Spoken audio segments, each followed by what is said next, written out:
Iniciamos entonces nuestra exposición, análisis de la principal jurisprudencia de la Sala Tercera de la Corte Suprema de Justicia como Tribunal de Casación. Es un tema largo, así que lo he reducido lo que más pude. El objeto, evidentemente, de esta conferencia es conocer el comportamiento de la Sala Tercera de la Corte Suprema en su condición de Tribunal de Casación Laboral, resultado de la interpretación de las normas que regulan las figuras jurídicas que serán objeto de análisis.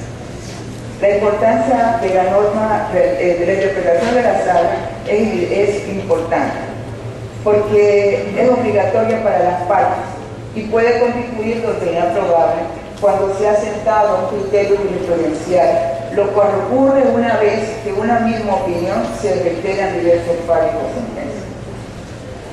Para el análisis de la jurisprudencia tomamos en cuenta el tema central de ellas, abordamos el problema jurídico que plantea para finalmente realizar algunas consideraciones complementarias. Los temas, realmente hablar de la jurisprudencia de la Corte es mucho, porque el recurso de casación laboral es amplio. Hemos considerado entonces reducir nuestra exposición y colocamos realmente aquellas materias que nos parecen importantes y sobre la cual la Corte ha dictado una doctrina probable, que son de vigencia, de actualidad y que nos interesan a todos. Los temas son la formalidad de la renuncia justificada, la carga de la prueba en materia de horas extraordinarias, el fuero de enfermedades especiales o de afectación, el trabajador extranjero, el fuero sindical y maternidad. Comenzamos con las formalidades de la renuncia. El tema central de la jurisprudencia es el siguiente. Ellos dicen que la renuncia realmente no existe dentro del Código de Trabajo una norma que señale cuáles son las formalidades de la renuncia con causa justificada. No existe, si usted la busca, no hay. El Código señala las formalidades para el despido y señala también las formalidades para la renuncia voluntaria. Pero para la renuncia justificada por causa imputable al empleador no existe una norma. La Corte Suprema de Justicia en su comisión de tribunal ha integrado ese vacío legal, esa laguna legal, usando las formalidades del despido y de la renuncia, el 214 y 222. Y ha dicho, muy bien, la renuncia entonces ha hecho una interpretación extensiva de esta norma y ha dicho, la renuncia debe dar igualmente por escrito la imputada y además de ello debe señalar las causas específicas o hechos fácticos que la originan. Y no solo eso, usted la tiene que notificar al empleador explicando que si usted omite alguna de estas formalidades, entonces eso se va a considerar como una violación a las garantías del debido proceso y esa renuncia no será válida. Por eso es que cuando usted presenta una renuncia imputable lo tiene que presentar así, por escrito, causas específicas o hechos prácticos y notificar al empleador. El doctor Carvalho Velázquez sobre el tema se opone a la jurisprudencia y diciendo, pero es que el artículo 223 que regula esta renuncia no le impone por ningún lado al trabajador la comunicación escrita. Sin embargo, aconseja que para evitar cualquier problema de interpretación, el trabajador denuncie por escrito y exprese claramente el motivo de su decisión. No sé si me alcanzará el tiempo, pero sí quiero aportar, yo creo que estos escenarios son buenos para que uno aportar. En mis 30 años que he dedicado a la administración de justicia laboral, observo ahora como magistrada del Tribunal Superior que el abogado, cuando la denuncia no la han notificado, ellos alegan el decreto de lista y la estamos declarando nula, pero es que bueno, ¿cómo hacen para notificar al empleador? Si primero es una empresa, representantes no se tienen, a veces no están allí, no me dejan entrar a la empresa, tengo que llevar los dos testigos, ¿cómo los llevo? Es una serie de situaciones que se dan, que habría que desarrollar entonces un poco la jurisprudencia sobre la flexibilidad de lo que se debe entender el empleador, ¿no? Si es gerente el apoyo recibido, si se entiende, porque tiene ese problema que en la práctica se está dando. El otro tema es de la carga de la prueba. Todo el mundo realmente sabe cómo es el problema de la carga de la prueba en nuestro país. La carga de la prueba, de acuerdo a la jurisprudencia, se ocupa de tres temas: a quién le corresponde probar, la prueba necesitada asistencia, de qué forma debe hacerlo y con qué medio probatorio. Es decir, la Corte ha dicho esas tres cosas, la sala de eso. El problema jurídico es que la jurisprudencia antes y después no hay problema con eso, siempre he explicado que la carga probatoria de horas extras le corresponde al trabajador. La discusión se enmarca básicamente en el tema relacionado con la prueba de su existencia y de los medios probatorios que debe ofrecer el trabajador para su demostración. Situación que agrava la carga de la prueba en virtud de que el trabajador no solo debe circunscribirse a demostrar el hecho, sino que la jurisprudencia le ha dicho de qué forma debe hacerlo y con qué medios probatorios. Dice la sala tercera, la prueba debe ser precisa, determinada y concreta. La cantidad de horas extraordinarias sin que sea permitido recurrir a presunciones, deducciones o cálculos aproximados. La prueba testimonial para probar horas extraordinarias de trabajo forzosamente debe perfeccionarse con la prueba documental, de tal manera que exista relación entre ellas o complementarse con otros medios como es el informe pericial. Es decir, que la prueba testimonial sola no prueba la hora extraordinaria. La jurisprudencia ha dicho que usted tiene que llevar además de testigos prueba documental y una prueba pericial. Cecilio Sedal dice que hemos destacado la moralista en el medio. Él dice que constituye un desacierto la jurisprudencia, porque no toma en cuenta el indicio grave que se produce cuando el empleador no presenta o no llega el registro donde debe hacer contar, entre otras cosas, la cantidad de horas extras y la retribución efectuada, inobservándose la obligación impuesta en el numeral 11 del artículo 128 del Código de Trabajo.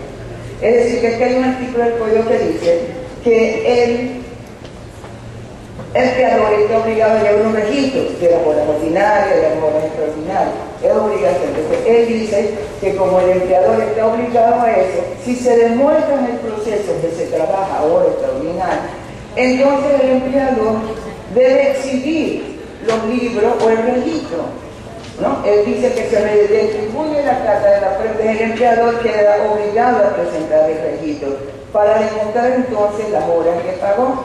Si el empleador carece de estos registros, tendrá que asumir entonces los riesgos de la falta de prueba, debiéndose reconocer al trabajador las horas extraordinarias que reclama. Esa es la opinión. Es decir, como hay obligación de presentar los registros, lo que ocurre es que en la práctica las horas extras sí se pueden. Usted ve los testigos y todo lo demás que dicen, bueno, sí, yo veía y pasaba por allí y veía al trabajador trabajando 7 a 8. ¿Cuántas veces pasaba usted? Bueno, yo pasaba en la semana, pónganse 4 veces, y las 4 veces yo lo veía. Pero es que de esa manera usted no puede probar la hora, sino una a una. Tiene que haber un testigo que le diga, bueno, yo estaba ahí de 7 a 8, yo estaba ahí, no me da bien. Pero de forma general, él dice, como de forma general eso se prueba, entonces él dice, bueno, entonces hay que exhibir los libros. Entonces él dice, si no los exhibe, entonces el empleador asume los riesgos de la carga de la prueba. Esa es la opinión de este autor. El otro tema es el pueblo de enfermedades o de afectación. Brevemente dejarlo resumir. La Ley 59 de 2005 adoptó una norma de protección especial para las personas con enfermedades crónicas, involutivas o degenerativas. Consagró un fuero en virtud del cual aquellas personas o trabajadores que padezcan estas enfermedades solo podrán ser destituidos en su puesto de trabajo por causa justificada y previa autorización judicial. Crea una comisión interdisciplinaria encargada de acreditar la afectación del trabajador, y la ley que la reconformó añadió que mientras esta comisión no se cree, entonces la institución está obligada a reintegrar al trabajador. Esta es más o menos la ley. La jurisprudencia entonces se ha ocupado de dos cosas: consecuencias jurídicas de la falta de implementación de la comisión interdisciplinaria y del inicio del juego. Como la comisión no existe porque no ha sido creada, y la ley dice que la comisión es la encargada de certificar el diagnóstico, estas son enfermedades de hipertensión arterial, colesterol alto, todas estas enfermedades crónicas, degenerativas, diabetes, que le producen una discapacidad realmente. Hay un fuero en este país para proteger, o sea que el empleador no lo puede despedir a usted porque usted sufre de esa enfermedad. Entonces, la Corte ha dicho, porque el problema es que como la comisión que está encargada de determinar eso, o sea, el padecimiento no existe, en un inicio la Sala Tercera no reconoció el fuero si no se presentaba la certificación mencionada. Y que, bueno, es verdad que el fuero existe, pero como la comisión no se ha creado, no se puede certificar nada. Si usted no presenta esto, porque la ley lo dice que lo tiene que presentar, no le reconocemos el fuero. Sin embargo, la Sala Tercera cambia su criterio jurisprudencial, prueba de que la jurisprudencia, lo que va a hablar el licenciado Tobar, no es fuente de derecho en nuestro país. Es cambiante, la fuente de derecho principal es la ley y es susceptible de varias aprensiones realmente intelectuales cuando cambia el plano de los valores y de los hechos.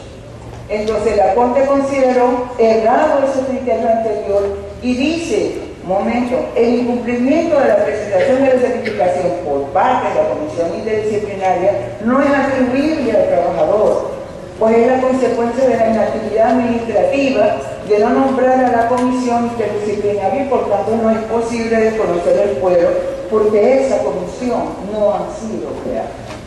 Entonces dice, un facultativo, un galeno puede hacer. Una referencia de que hoy homenajeado aquí el magistrado Víctor Benavides. Entonces el magistrado Benavides utiliza el principio de la buena fe para fundamentar el hecho de que es posible que un galeno lo haga y dice, bueno, es que el afectado tenía la legítima defensa o confianza que se encontraba parado por un régimen especial de estabilidad para el trabajador discapacitado y que no podía ser expedido mediante la comprobación de una causa justa y que ameritara su conocer. Utilizando eso se cambió la jurisprudencia. El otro tema al que se refiere la jurisprudencia sobre este fuero es el instante a partir del cual surge el fuero por enfermedades o de afectación. O sea, ¿cuándo surge? Entonces, la jurisprudencia de la Sala Tercera ha dicho, el fuero no se origina por el padecimiento de la enfermedad. O sea, no basta que usted sufra de esa enfermedad crónica o involutiva o degenerativa. Se origina cuando el trabajador sufre una alteración funcional a consecuencia del padecimiento de la enfermedad, que le afecta el desenvolvimiento laboral. Es decir, cuando usted tiene consecuencias de esa enfermedad, tiene síntomas. Si no es asintomático, o sea que esa enfermedad es diabético pero no tiene síntomas, es hipertensión arterial pero no le ha producido una especie de alteración funcional en el trabajo, no puede agregar el fuero. Bien. Dice, hay quienes sostienen que este fuero se origina con el padecimiento de la enfermedad, porque la propia ley 59 señala que estas enfermedades producen discapacidad. O sea, el hecho de que usted la padezca, ya usted tiene una discapacidad. Y por tanto, el inicio del fuero debe darse con el diagnóstico. La jurisprudencia de la Sala Tercera ha dicho, por ahora que no, que debe darse con la discapacidad. O sea, cuando usted, por razón de la enfermedad, sufre una alteración, por razón de que el despido, estos despidos protegen, evitan un despido discriminatorio, o sea, que lo discriminen usted o lo despidan, porque ya usted, como ha sufrido esa enfermedad, no puede rendir al 100%, porque como diabetes ya tiene que estar el doctor, hacer esto, por eso no lo pueden hacer varias cosas, para dar un ejemplo. Entonces, por eso, cuando tenga esas consecuencias, entonces evitar que lo despidan, entonces se produce. Pero ahí la doctrina dice que no, porque la propia ley dice, que la ley dice, ¿verdad? Que dice, estas enfermedades producen discapacidad. No producen, o sea, que ellas mismas producen discapacidad, solamente con que las tengan. La otra jurisprudencia es el trabajador extranjero. El tema es la naturaleza y validez del contrato de trabajo. Dicen que debe ser tiempo por tiempo definido y que es necesario la obtención del permiso de la autoridad administrativa de trabajo y las consecuencias jurídicas de esta omisión, multa del empleador, nulidad del contrato y despido del trabajador. Estos son los requisitos que dice que debe tener. Se refieren también en una interesante jurisprudencia cuando dicen que la contratación puede darse incluso antes de la autorización o permiso del ministerio, siempre que se establezca en el contrato que su inicio tendrá lugar luego de la obtención del permiso. Es decir, es posible que usted haga el contrato del trabajador sin el permiso, pero coloque ahí que va a iniciar labores cuando se tiene el permiso. La Corte dice que ese contrato sería válido para que vaya el contrato de trabajador extranjero. Entonces, el problema jurídico que enfrenta la jurisprudencia es un trabajador extranjero que presta servicio sin la autorización o permiso del trabajo. ¿Qué ocurre cuando eso pasa? Cuando eso pasa, la jurisprudencia ha dicho que el contrato de trabajo es nulo, ya que adolece de uno de los presupuestos fundamentales para su validez. Sin embargo, la jurisprudencia precisamente ha dicho en el reconocimiento que a pesar de que es nulo, se reconoce al trabajador extranjero el obtener el derecho al pago de las prestaciones laborales derivadas de la prestación del servicio, aun cuando haya declarado la nulidad del contrato por la ausencia del permiso. O sea, tienen derecho a vacaciones, 13º mes, prima de antigüedad, indemnización y salario caído. No tiene derecho a reintegro, porque los contratos por tiempo definido, por el trabajador extranjero son por tiempo definido. Tiene derecho a que le pague una indemnización y salario caído. Y ese es producto de que la nulidad viene que no, es decir, hacia el futuro. Y porque se entiende que el trabajador ha prestado servicio, ha empleado su energía de trabajo y es justo que sus servicios deban ser compensados. El fuero sindical. La Corte ha tocado el tema de su concepto, fundamento y la duración. Sobre este tema ha dicho que el fuero sindical es una protección sindical que le permite a representantes y dirigentes sindicales ejercer la libertad de asociación y los fines para los que fueron designados, así como la remuneración mínima. Se les garantiza la estabilidad laboral y las mismas condiciones de trabajo, no pudiendo ser despedidos sin tener justa causa y autorización judicial. Con relación a la duración del fuero, es un tema que sobre esta materia la Corte Suprema tiene mucha jurisprudencia. Sin embargo, me voy a reducir la misma solamente a dos temas que me parecen interesantes. El sindicato en formación. Cuando usted quiere formar un sindicato, la Corte dice, bueno, el fuero inicia desde que se realiza la comunicación a la autoridad administrativa del trabajo. Ahí inicia el fuero. Y el fuero es hasta por 30 días hábiles, luego de la comunicación escrita, y hasta por 3 meses luego de la metida de inscripción en la respectiva autoridad. No hay problema ahí. El problema jurídico que se plantea es la existencia de este fuero ante el rechazo de la solicitud del sindicato de formación por parte de la autoridad administrativa del trabajo. Es decir, ¿qué ocurre, por ejemplo, si el fuero se rechaza antes de los 30 días? Usted presenta la comunicación que está interesado en formar un sindicato, pero el ministerio, cuando analiza su petición, lo rechaza a los 15 días. Frente a eso se da el caso que los empleadores proceden a despedir a los trabajadores a los 15 días porque dice que el fuero se extinguió, porque el sindicato en formación fue rechazado por el Ministerio de Trabajo. Es un problema jurídico de la Corte, ha dicho, amén. A los miembros de un sindicato en formación les asiste el fuero provisional por todo el tiempo que contempla la ley, con independencia si el Ministerio de Trabajo y Desarrollo Laboral concluye que no puede admitir la petición del sindicato. Dice que el legislador no hizo depender el otorgamiento de la protección del fuero a que la solicitud para formar el sindicato fuera rechazado o no por la autoridad administrativa del trabajo. Es decir, que es un fuero que opera por el Ministerio de la Ley. Es decir, que usted tiene ese fuero provisional y solamente con presentar la solicitud de que quiero crear un sindicato. Y opera por el Ministerio de la Ley. O sea, no es necesario, no se interrumpe. El fuero inicia, aunque él se lo rechaza. Si se lo rechaza a los 15 días, igual. Usted tendrá el mes completo como protección, como un fuero o amparo ante cualquier despido. Habrá que presentar la autorización para despedir y señalar la justa causa. Esa es una jurisprudencia. También repitiéndose la duración del fuero de los miembros sindicales y suplentes de la Junta Directiva, dice que este fuero inicia desde que usted aparece en una lista de elección y todo eso, y si es elegido hasta por un año después de haber cesado en sus funciones. Este es el fuero posterior que le llaman. Una vez que cese usted en sus funciones, que son por 2 años, usted tiene 1 año que le garantiza un fuero sindical.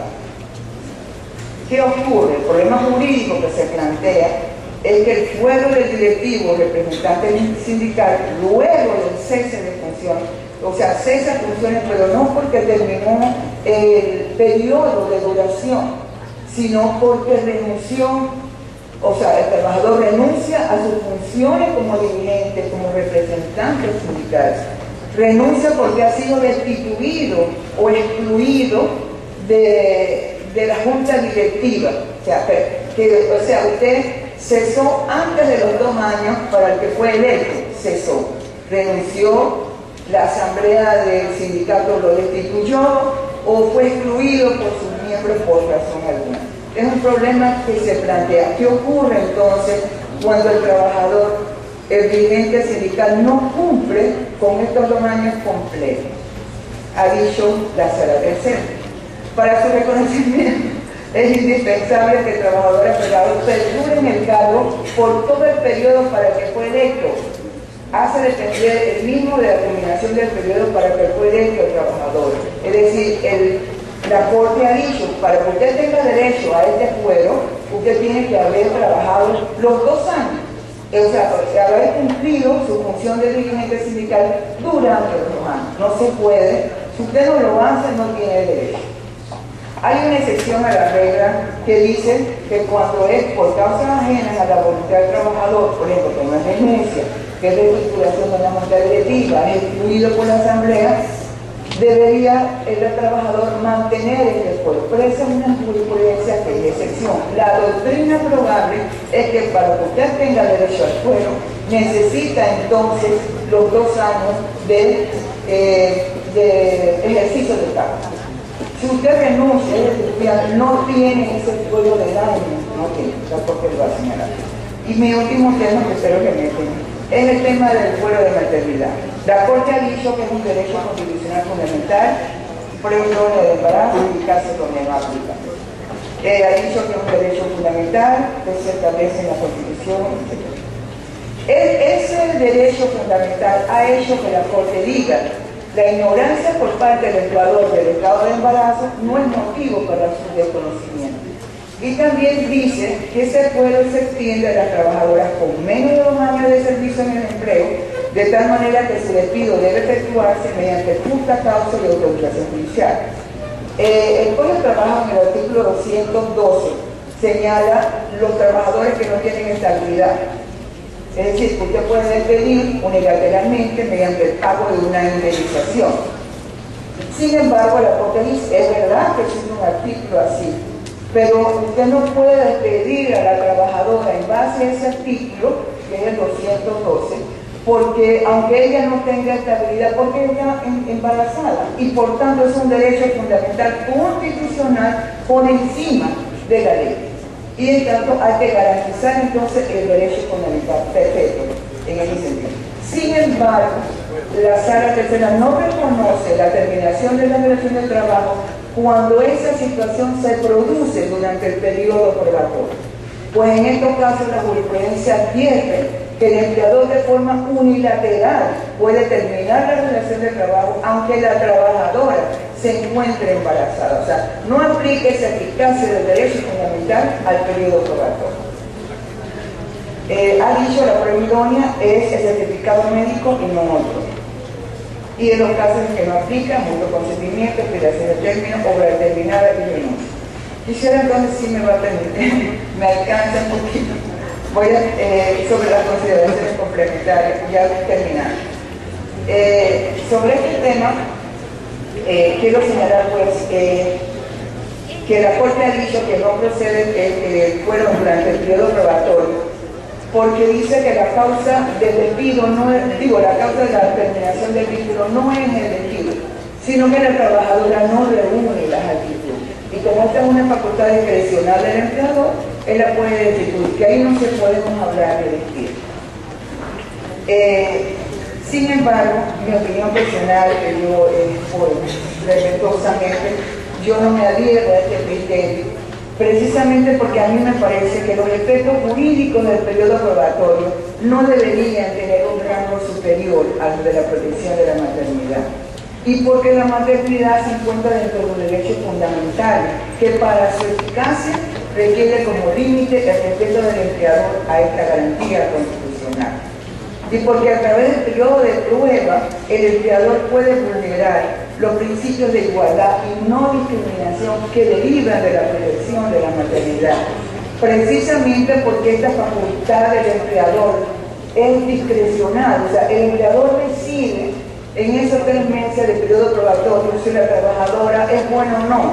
Sin embargo, podría, a través de esta facultad, a mi juicio, sustentar entonces el ejercicio de actos discriminatorios como ocasión del embarazo. Esta es una posición que mantienen países como España y Colombia, entre otros, donde el fuero de maternidad no es oponible. Cuando se trata, no es aplicable, se aplica, no es que durante el periodo probatorio no se aplica esta cuestión de la terminación de la enfermedad, sino que hay que aplicar la eficacia del derecho fundamental, o sea, el fuero de enfermedad está por encima en este caso, pero actualmente no se da. De esta manera, muchas gracias por el don que haya conmigo.